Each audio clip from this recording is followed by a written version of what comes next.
Milí priatelia, vítam vás v našom ďalšom vysielaní, tentokrát z Európskeho parlamentu v Štrásburgu. Dnes je tu so mnou aj Milan Uhrík.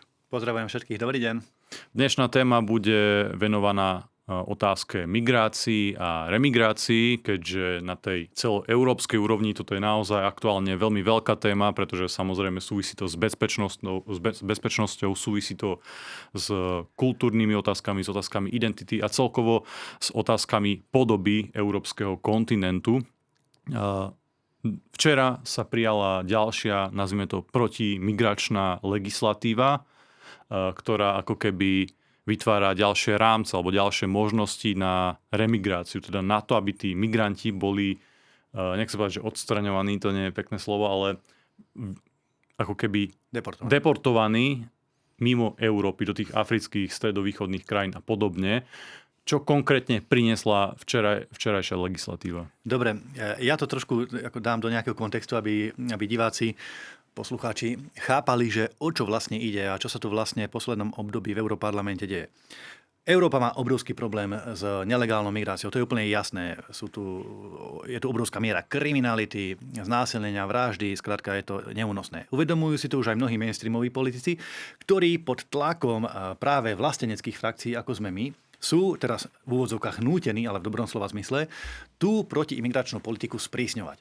A to sa presne stalo v posledných 3 prípadoch v Európskom parlamente, kedy asi pred 2 mesiacmi prešla najprv návratová direktíva a potom zoznam bezpečných krajín. To znamená, už tam sa sprísňovalo to, že akým spôsobom bude narábané s imigrantami, ktorí prichádzajú do Európy nelegálne. No a teraz, nedávno, pred pár hodinami, doslova do písmena, prešla v Európarlamente návratová smernica, to je 3. legislatíva, ktorá napríklad určuje a špecifikuje to, že štát, v ktorom sa nelegálny imigrant nájde alebo odchytí, tak ten je zodpovedný za jeho vyhostenie. Doteraz to bolo tak, že napríklad ten imigrant mohol byť vo Francúzsku, tam ho vyhostili, tak potom preutekal rýchlo do Nemecka, podal si novú žiadosť a nový proces a zase 2 roky sa tu mohol motať a nejakým spôsobom behať po svete a nikto ho nekontroloval. To sa teraz mení. Štát, ktorý ho nájde, je zodpovedný za jeho vyhostenie, navrátenie naspäť do domovskej krajiny. Takže už to nie je o tom, že ten štát ho bude živiť, krmiť a nejakým spôsobom mu dávať práva, dávky a povolenie nakoniec na pobyt, ale už to bude naopak, alebo teda aspoň teoreticky, už bude štát niesť zodpovednosť za to, aby ho z Európy vytlačil, aby ho deportoval. Tak by to malo byť. Samozrejme, tam potom je otázka, že čo s človekom, s imigrantom, ktorý povie, že on stratil doklady a nepovie, z ktorej krajiny prichádza.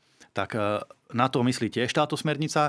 Hovorí o tom, že napríklad policajti, hraničná kontrola, colníci budú mať ponovom právo lustrovať, doteraz to nebolo možné, lebo GDPR, budú mať právo lustrovať mobilné telefóny migrantov, pozrieť sa na základe metadát, že napríklad aké vyplňali dátumy narodenia, alebo aké meno uvádzali do nejakých aplikácií a tak ďalej, aké majú fotky z akých oblastí a tak ďalej, aby sme zistili, z ktorého štátu prišli, ako sa v skutočnosti volajú a aký majú skutočný vek, ak náhodou klamú. Pretože mnohí ohľadne toho veku klamú a keď prídu do Európy, tak povedia, že majú menej ako 18 rokov. To práve kvôli tomu, že keď máte viac ako 18 rokov, tak ste dospelí a normálne sa s vami narába, idete do nejakého utečeneckého tábora, ktoré sú mimochodom napríklad v Nemecku veľmi luxusné. Ale keď poviete, že máte menej ako 18 rokov, tak ste dieťa. Nemôžete byť vyhostení, lebo medzinárodná ochrana detí, starajú sa o vás tam... Je tam zvláštny prístup, pretože je zraniteľné dieťa a tak ďalej. Proste úplne iný level života. Preto oni všetci hovoria, že majú menej ako 18 rokov, aby sa s nimi zaobchádzalo ako s detičkami. A ešte veľmi dôležitá vec, v rámci tejto smernice je, že sa budú vytvárať tzv. Huby v afrických, arabských, moslimských krajinách, kam títo imigranti budú deportovaní v prípade, ak budú uvádzať, že odnikiaľ nepochádzajú alebo nebudú sa chcieť dobrovoľne vrátiť. Ja musím zdôrazniť, a to aby bolo jasne povedané, že to, čo sa teraz posvalovalo, tie legislatívy, oni neriešia tých imigrantov, ktorí tu už sú legálne, ktorí už majú víza, pobyt a všetko, ktorí tu behajú kvázi už akože oficiálne. Toto sa týka imigrantov, ktorí prichádzajú do Európy nelegálne. To sú 2 prípady ľudí. Tí, ktorí preliezli cez hranice alebo sa prepašovali cez nejaké pašerácké auto alebo v rámci nejakého kamióna. To sú prvý. A druhý takí, ktorí boli vyhostení, že im bol zamietnutý azyl a neodišli. Toto sa týka týchto ľudí. Že dostali nejaké oznámenie, že sú vyhostení, ale v praxi to nebolo vykonané. Áno, v praxi neodišli a zostali tu. Nikto ich nezobral fyzicky a neodniesol preč. Ale je to stále veľká skupina imigrantov, ktorí sú tu už kvázi legálne, že už majú tie papiere vybavené, dostali nejaký azyl alebo nejaké víza, alebo už nejakú pečiatku ľudovo povedané, aby tu mohli legálne pôsobiť. To de jure formálne nie sú už nelegálni imigranti, už majú nejaký papier v ruke a tých je bohužiaľ ale teda väčšina v Európe. A to sa ešte stále nevyriešilo. Ja som sa toto povedať, že tá protiimigračná politika dosiahla nejaké úspechy v pléne Európskeho parlamentu, niečo bolo schválené, dá sa povedať, že ide krok po kroku, ale asi nemôžeme tvrdiť, že problém s migráciou, či už legálnou alebo nelegálnou, je tým pádom vyriešený, to ešte asi ani zďaleka, ale ako to vidíš ty, aká je tvoja prognoza do budúcnosti? Podarí sa udržať takúto, nazvem to pravicovú väčšinu, ktorá prijala túto protimigračnú politiku v Európskom parlamente. Podarí sa to nejakým spôsobom udržať a naďalej príjmať takúto legislatívu, ktorá by viedla k riešeniu, naozaj skutočnému riešeniu migračnému problému v európskom priestore?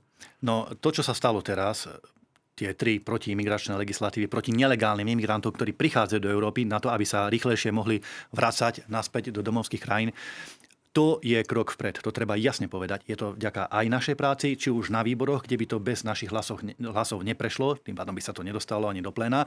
Dávali sme tam množstvo pozmeňujúcich návrhov, napríklad nám prešlo to, aby džihadisti, ktorí sú akože naozaj že radikálni moslimovia odsúdení, aby nemohli byť pustení do Európy, to je výsledok našej práce, aby mali doživotný zákaz vstupu do Európy. Toto všetko, čo sa deje, je výrazným krokom vpred. Pred 2-3 rokmi bolo nemysliteľné, aby takéto legislatívy prešli.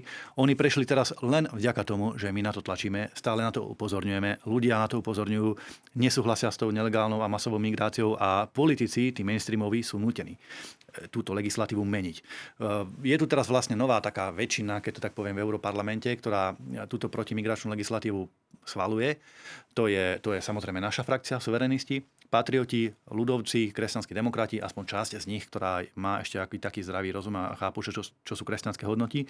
A tam sa to dosť líšia podľa tých jednotlivých delegácií v rámci tých skupín. Pravda, že sú tam aj takí progresívnejší kresťanskí demokrati. A potom ešte frakcia ECR, aby som bol korektný a vymenoval všetkých. Čiže v rámci týchto frakcií my toto pretláčame. Samozrejme ani zďaleka to nie je také, ako by sme si to my predstavovali. Je to stále kompromis, taký, aby to prešlo, aby to nejakým spôsobom bolo akceptovateľné. Ale hovorím, je to krok vpred. Rieši sa aspoň toto spracovávanie týchto žiadostí nelegálnych imigrantov, ale zostáva nám tu obrovský problém s imigrantami, ktorí sú tu už kvázi legálne. A druhá vec je, že aj táto protiimigračná legislatíva spustila v pléne Európskeho parlamentu. K tomu sa dostaneme, ale mňa teraz ešte zaujíma taká možno technická povaha, pretože vo viacerých oblastiach sú nariadenia smerom z Európskej únie pre tie národné štáty záväzné a povinné. Ako to bude v tomto prípade, keď bude naozaj tá protimigračná legislatíva dotiahnutá do konca? Bude to záväzné pre tie jednotlivé štáty? Budú to musieť dodržiavať aj štáty, ktoré majú progresívne vlády? No, takto. Prešli 2 legislatívy v rámci tohto napríklad. Jedna legislatíva je návratová smernica. Tá je taká širšia, to znamená, že tam je len napísané, že čo sa má dosiahnuť, ale už ako to spraviť, to už je na vôli toho členského štátu. Napríklad tie návratové huby, tie návratové centrá, ktoré majú vzniknúť v afrických krajinách, to nevie vybaviť Únia, lebo Únia ako Európska únia to je len medzinárodná organizácia. Keď to tak zjednodušene poviem s nadhľadom, niečo ako Medzinárodný olympijský výbor. Ona nemá právnu subjektivitu z pohľadu diplomacie. To môžu zabezpečiť tieto návratové centrá len jednotlivé členské štáty. Čiže aké budú vlády v tých štátoch a ako sa budú snažiť, tak veľmi budú vedieť tých imigrantov nejakým spôsobom vracať. A druhé, čo prešlo, bolo ale napríklad návratové nariadenie a tam je striktne jasne uvedené, že presne ako majú vyzerať tie postupy spracovávania tých azylových žiadostí, ako má vyzerať to vyhosťovanie a tak ďalej. Tam to musia dodržiavať. Ja som včera veľmi pozorne sledoval aj situáciu v pléne, keď bola prijatá tá protimigračná legislatíva, keď bolo prijaté to, že tí nelegálni migranti budú deportovaní von z Európy, aby teda nerobili problémy. Samozrejme, pravicová časť Európskeho parlamentu to oslavovala, nahlas vyjadrovala radosť z toho, že budú kriminálnici teda posielaní preč. Jasne, chápeme, ale tá ľavicová časť vyjadrovala pohoršenie, dosť otvorene. Padli tam také reči, že pravica, fašisti, konzervatívci chcú posielať deti preč, chcú vyhosťovať deti, chcú posielať deti do väzenia. Milan, sú toto deti? Bola to legislatíva o nejakých deťoch? Nie, práve. A ďalší europoslanci sa tam sťažovali na to, že sa včera v tom pléne cítili nebezpečne. Ja. Že to bolo to, čo je nebezpečné. Teda nie je to, že sú kriminálnici v Európe, že sa dostávajú do Európy nelegálne, kde potom častokrát páchajú bordel a spôsobujú problémy množstvo ľuďom. To je asi zrejme v poriadku. Problém je to, že ste včera oslavovali prijatie nejakej legislatívy, ktorá rieši vážny problém. To bola podľa niektorých tých europoslancov nebezpečná situácia. Ako to vnímaš ty? Alebo tiež si tam sedel, tiež si možno niečo kričal, buď si bol poršený, alebo si sa tešil, ako to bolo s tebou? Nie. V skutočnosti problém je to pre progresívcov a týchto zelených, že prešla protiimigračná legislatíva, ktorá bola pred 2-3 rokmi, ako som povedal, nepredstaviteľná, aby prešla v Európskom parlamente. A to je to, čo ich tak strašne naštvalo a z čoho sú pohoršení. A preto vykrikovali na nás, že hanba a že sme rasisti a neviem čo. Pritom to vôbec nemá nič spoločné s nejakým rasizmom. Ani jedným jediným písmenkom sa v celej legislatíve nepíše o nejakej farbe pleti alebo o niečom. Píše sa tam len o tom, či je človek v Európe migrant legálne alebo nelegálne. To je celé. Je jedno, akú má farbu pleti.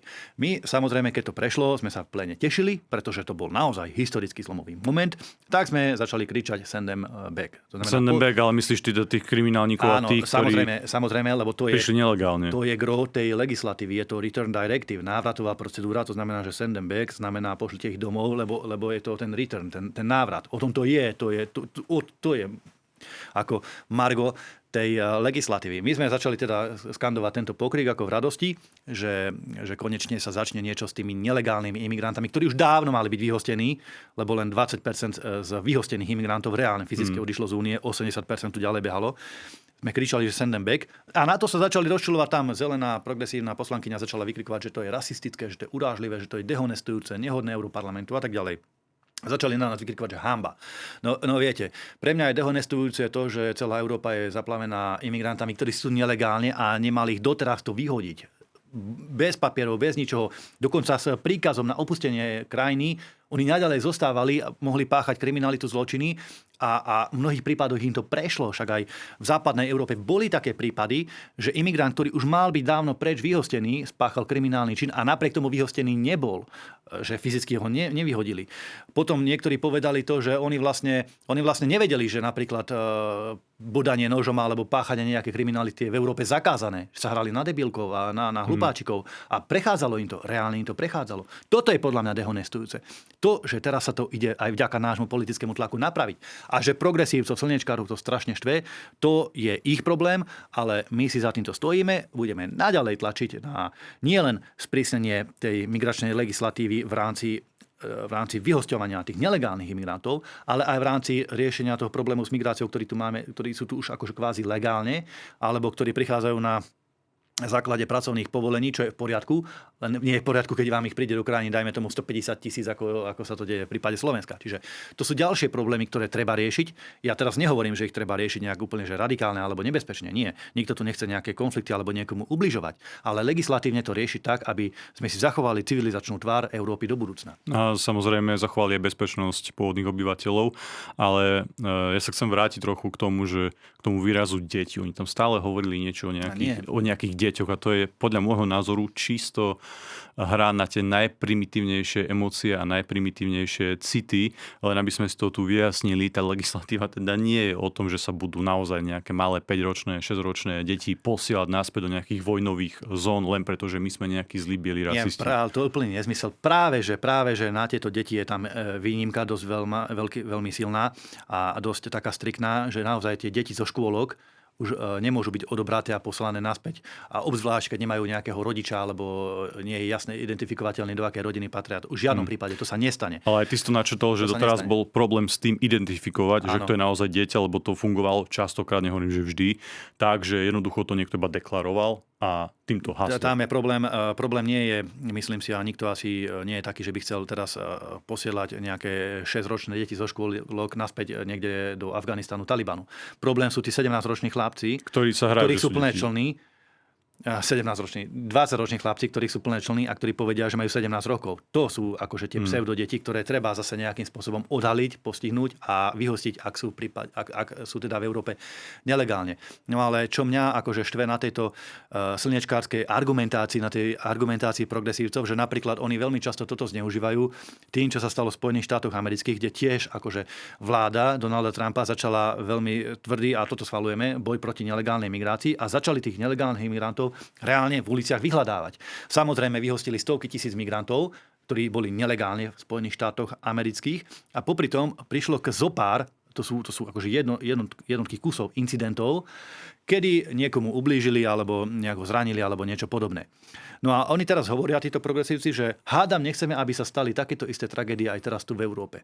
No len to je taký argument, ako sme sa bavili, že to môžete povedať aj v prípade nejakých cestných kontrol, nie? Tiež občas dojde k hádke. Že dobre, sem tam nejaký policajti zastrieľa nejakého vodiča, ktorý uniká, nechce zastaviť a preváža nejaké drogy alebo niečo podobné, alebo niekto, kto nechce vystúpiť z auta, tak mu ublížia alebo ho spacifikujú.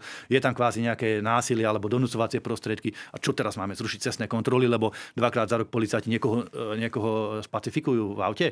Určite nie. Treba dodržiavať.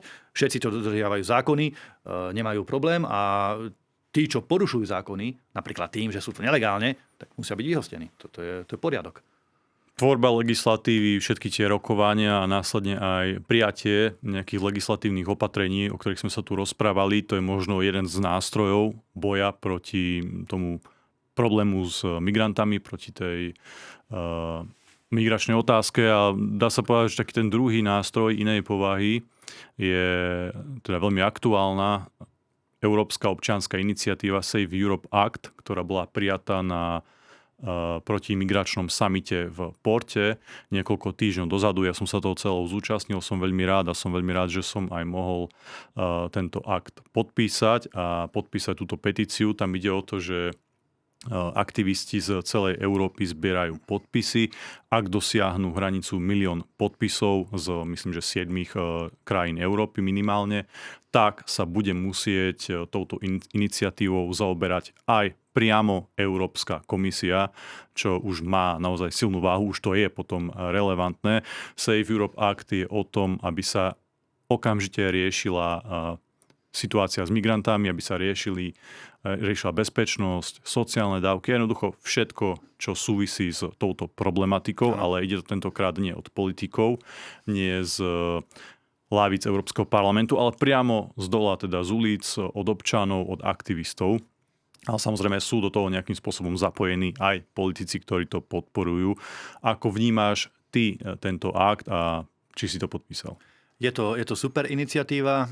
Ja som to podpísal medzi prvými členmi ako politik de facto. Ja tuším, aj tam svieti niekde moja fotka medzi tými prvými miestami, pretože som hrdý na to, že som to mohol podporiť. Je to naozaj ale občianská iniciatíva. Skvelá iniciatíva z dola, pretože to poukazuje na to, že to nie je nejaký vymyslený problém, ktorý tu nejaký slamený panák, ktorým strašia politici, ako nás obviňujú, strašíte migráciou. Nie. To je reálny problém, ktorý cítia milióny ľudí v Európe, ktorí každodenne zažívajú tento problém v parkoch, v uliciach, v metre, v MHDčke a vo svojom živote. No a táto iniciatíva naozaj tlačí na politikov, aby tú situáciu zmenili. Ono je to politika, samozrejme, lebo to nezmenia študenti na školách, to nezmenia lekári, to zmenia politici zákonmi túto migračnú problematiku. Ale nie je to tlak politika na politika, ale tlak občianskej spoločnosti na politika. Ja som veľmi rád, že aj v tom Porte, v Portugalsku, na tom zakladajúcom samite, alebo ako by som to nazval, tejto iniciatívy bol za nás Miňo Mazurek, ktorý nás tam skvele reprezentoval v rámci Hnutia Republika, ale aj našej frakcie Európy suverénnych národov. Je to skvelá iniciatíva, treba, aby to aj občania podporili, aby sa tým musela Európska komisia zaoberať. Samozrejme, v rámci toho Save Europe je viacero požiadaviek, nielen zastavenie tej nelegálnej migrácie. To znamená, že imigranti, ktorí sú teraz v Afrike a nelegálne preliezajú hranice do Európy, aby tí boli zastavení. To je samozrejmosť, ktorú už teraz trošku aj riešime touto legislatívou, ktorá nám tu prechádza, ale je tu problém už aj s tými, ktorí tu sú, páchajú kriminalitu, alebo ktorí zneužívajú sociálne dávky a tak ďalej a tak ďalej. Čiže ono je to širšia iniciatíva na vyriešenie širšieho problému, nie len nejakej konkrétnej veci, ale o to je to lepšie, pretože to vytvára tlak na tú komisiu, vytvára to tlak na verejnú diskusiu a poďme o tom rozprávať, poďme hľadať riešenia, ako tú Európu naozaj zachrániť. Myslím, že už to dosiahlo cez 300 000 podpisov a iba za niekoľko týždňov, takže naozaj to asi svedčí o tom, že je tu dopyt po týchto riešeniach a dopyt potom, aby sa o tom diskutovalo na tých najvyšších úrovniach. A milí priatelia, ak aj vás zaujíma táto otázka, ak aj vy chcete, aby bola migračná otázka a problém s nelegálnymi a legálnymi migrantami vyriešený, tak určite si nájdete Save Europe Act a taktiež sa môžete pripojiť k týmto podpisom. My sme trochu viac teraz venovali tej nelegálnej migrácii, aj ty si spomínal, že to je iba časť z toho celého veľkého problému, ktorý tu v celej Európe máme.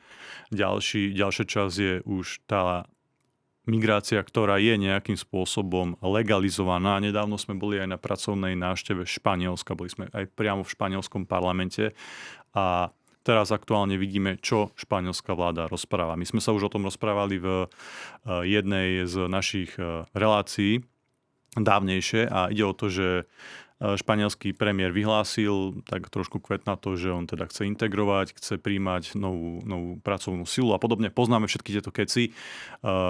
Výsledok toho je, že už cez 900 000 nelegálnych migrantov si podalo žiadosť na ten proces rýchlej legalizácie. A to sú iba tí, ktorí si podali tú žiadosť, zrejme ich tam bude ešte viac.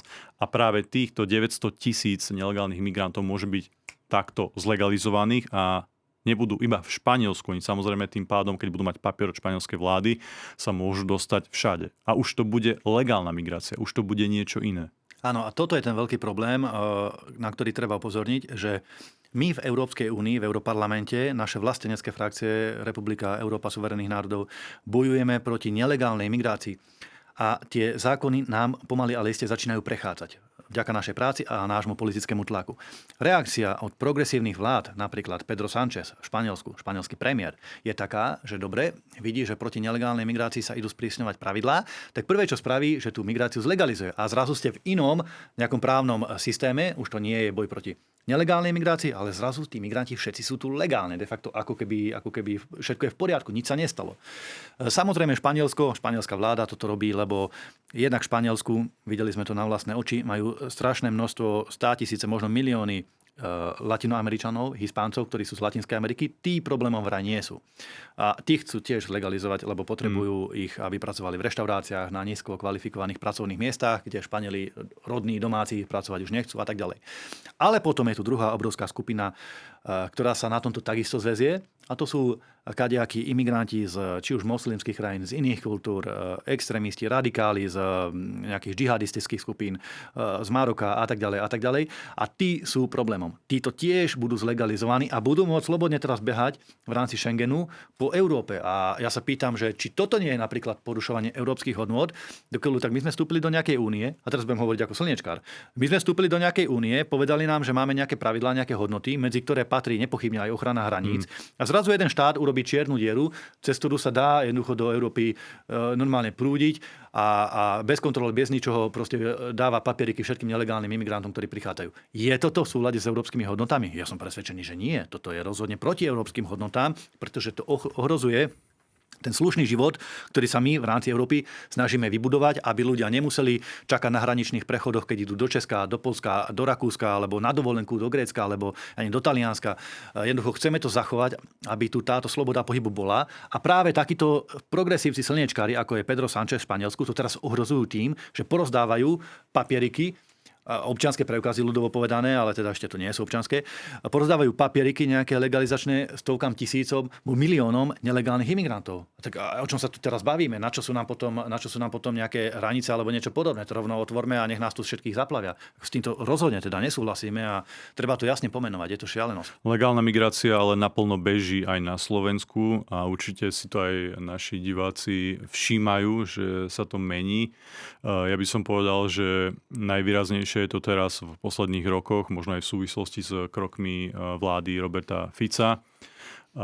Nedávno prišiel na Slovensko aj indický premiér Modi. Podpísali sa zase nejaké dohody, nejaké memoranda o spolupráce s tou takou nejakou širšou súčasťou vzťahov medzi Slovenskom a Indiou je aj to, že prichádzajú tisíce a tisíce Indov na Slovensku, kde zaberajú nejaké pracovné miesta. Ja teraz nechcem povedať, že všetci sú automaticky nejakým spôsobom zlí alebo škodliví pre Slovensko, veď samozrejme, keď sú to nejakí vysoko kvalifikovaní experti na nejaké špecifické pozície, ktoré u nás na Slovensku nie sú vykryté, tak to je prirodzené a vždy to tak bolo a je normálne, že prichádzajú experti a že je tá nejaká výmena, že to funguje, ale vidíme, že tieto masy, tisíce a tisíce, nielen Indov, ale napríklad aj z Uzbekistanu a z iných krajín, doslova vytláčajú a nahrádzajú Slovákov a ďalších v konkrétnych segmentoch, kde to celkovo preberajú a potom to ovplyvňuje nielen ten trh práce, ovplyvňuje to celkovo podobu slovenských ulic a tú atmosféru, to prostredie, ktoré sa úplne mení a oni si ho samozrejme celkom prirodzene prispôsobujú na ten svoj obraz. Takže môžeme vidieť, že možno v niektorých častiach Nitry postupne, že sa to bude skôr potom podobať na nejaké odľahlé časti Indie a podobne. Hej, to môže byť v budúcnosti, keď sa to nezastaví a pôjde to takýmto smerom. Takže ako sa pozeráš na to, ty skús dať nejako v krátkosti komentár, možno z geopolitického alebo z takého medzinárodného pohľadu na tú návštevu indického premiéra na Slovensku, ale potom, prosím ťa, skús komentovať aj Ficovú migračnú politiku a tú legálnu migráciu, ktorá je na Slovensku v plnom prúde.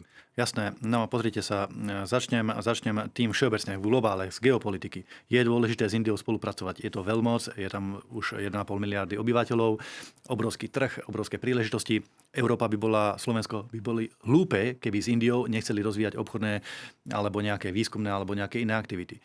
Čiže po geopolitickej stránke India jednoznačne by mal byť náš partner a mali by sme s ním sa snažiť. Takže táto návšteva plus. Jasné, tá návšteva určite je to dobré, je to rozvíjanie vzťahov s krajinami BRICSu. S tým my absolútne súhlasíme v rámci diverzifikácie nášho geopolitického pôsobenia, aby sme sa nespoliehali len na nejaký Brusel a na nejakú Ameriku.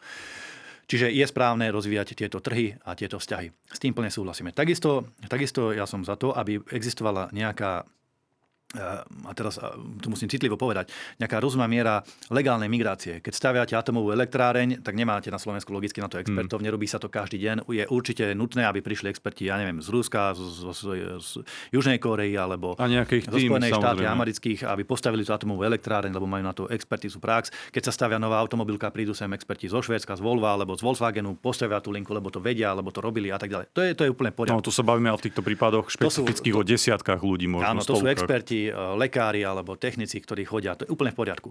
My sa tu ale teraz rozprávame o tej masovej legálnej migrácii na pracovné povolenia. Problém Slovenska je ten, že táto vláda, ale aj minulé, ale táto vláda, ako to je to také najciteľnejšie teraz, lebo je to nedávne, zničila a veľmi poškodila slovenskú ekonomiku. Tie firmy naozaj nemajú dosť peňazí na to, aby mohli dávať ľuďom dobré mzdy. Slovensko je na pokraji nejakej hospodárskej recesie. Ten rast ekonomiky je veľmi biedný, vidíme, všetky ukazovatele klesajú dole, firmám sa darí čoraz horšie. Čiže oni hľadajú lacnejšiu pracovnú silu. Oni to hovoria nahlas, ja to teraz reprodukujem, lebo aj nám to hovoria. Chceme lacnejšiu pracovnú silu, lebo nemáme dosť peňazí na to kvôli vysokým odvodom, transakčným daňam a všetkým týmto nezmyslom, čo vláda zaviedla. Nemáme dosť peňazí na to, aby sme zaplatili Slovákov. A preto nosia Indov, preto nosia Balkáncov a podobných. Je to ale zlé. Lebo napríklad, keď príde teraz Robert Fico a povie, že on na Slovensko prinesie 150 000 moslimov z Uzbekov, tak de facto on vlastne povie 150 000 Slovákom. Teraz bola štatistika, že 100 000 ľudí mladých na Slovensku nemá prácu. To už je jedno z akých dôvodov, ale nepracuje. De facto on povie tým 100 000 mladým ľuďom, že tú prácu nebudete mať vy, ale donesieme tam Uzbekov. A ktorí to budú robiť za nižšiu cenu, ako by ste to robili vy. A vy nebudete mať tú svoju výplatu, ale budú mať nejakí Uzbekovia, ktorí tu budú proste namiesto vás pracovať. Toto je v skutočnosti to, čo vláda hovorí aj tým mladým ľuďom na Slovensku. Problém tých Uzbekov a tých moslimov je ale ten, že už sme videli prvé fotky, ako si urobili nejakú neoficiálnu mešitu, modlitebnú, niekde, kde už akože robia svoje tie moslimské bohoslužby. A presne tak to začína. Presne tak to začínalo aj v bruselskom Molenbeeku, kde mi to kolega, náš mimochodom zamestnanec vo frakcii spomínal, že keď bol mladý chalan na základnej škole, boli 2 moslimovia v celej triede, dneska sú tam všetci moslimovia. Presne takto to začínalo. Najprv zo pár, však oni si spravili nejakú bohoslužbu. Potom iba jedna mešita, však iba jedna, potom iba druhá, potom iba tretia a zrazu je ich tu Takže niekoľko v podstate tisíc. hovoríš, že dnes ideme v šľapajách tých západných krajín a že sme tam, kde oni začínali v tejto otázke. Je to nebezpečný trend a najlepšie na tom je, že Slovensko na to ani nie je odkázané. Keby naozaj tá vláda robila prorastové opatrenia, aby ľudia mali lepšie platové podmienky, aby sa firmám lepšie darilo, keby to nedusila svojimi nezmyselnými konsolidačnými opatreniami, ktoré aj tak nefungujú, ale nás poškodili, tak ani by sme neboli odkázaní na dovoz tejto lacnej pracovnej sily. Práve naopak vedeli by sme stiahnuť a vytvoriť podmienky na to, aby sa Slováci začali vrácať viacej zo zahraničia. Trošku sa to deje, to treba povedať, ale bolo by dobré, aby sa mohli vrátiť naozaj aj tí experti, ktorí pracujú v zahraničí, ktorí museli a boli nútení zo Slovenska odísť. Jednoducho, my by sme to poňali úplne inak. Nedusili by sme ekonomiku, aby namiesto Slovákov chodili sem robiť teraz Indovia a Uzbekovia a nerobili by sme zo Slovenska Bombaj alebo nejaký Uzbekistan, ale práve naopak snažili by sme sa urobiť zo Slovenska radšej teraz chcem povedať slovo Nemecko, ale nie je takéto moderné Nemecko. Nie, dnes je to už negatívny príklad. Takéto, ako kedysi bolo Nemecko, skrátka naozaj priemyselne vyspelú, prosperujúcu krajinu, kde aj tí mladí ľudia budú mať svoju perspektívu. Dobre, milí priatelia, náš čas sme už dnes naplnili. Ja vám veľmi pekne ďakujem za vašu podporu a taktiež aj za vašu pozornosť. Nezabudnite, že ak súhlasíte s cieľmi Save Europe Act, tak si to nájdete a podpíšte to. Dnes tu so mnou bol Milan Uhrík. Ďakujem pekne za pozvanie a opäť pozdravujem na Slovensko. Majte sa.